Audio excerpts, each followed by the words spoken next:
ஏன் ராவணனால் சீதாதேவியை தொட முடியவில்லை? கடவுள்களின் சாம்ராஜ்யமான ஸ்வர்கலோகத்தை வெல்வதற்கான தனது பயணத்தில் ராவணன் ஒருமுறை குபேரனின் நகரமான அலகாவுக்கு அருகில் ஓய்வெடுத்துக் கொண்டிருந்தான். இங்கு அவர் அப்சரசின் ராணி ரம்பாவை கண்டார்.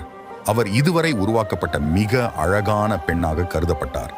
அவள் திருமணமானவள் என்பதை அறிந்திருந்தும் ராவணன் அவளை தவறாக நடத்தினான். அதனால் நளகுவேரனால் சபிக்கப்பட்டான். எப்போதாவது ஒரு பெண்ணை அவளது அனுமதியின்றி தவறாக நடத்தினால் அல்லது தொட்டால் அவரது தலை 3 பகுதிகளாக வெடிக்கும் என்று அவர் சபிக்கப்பட்டார்.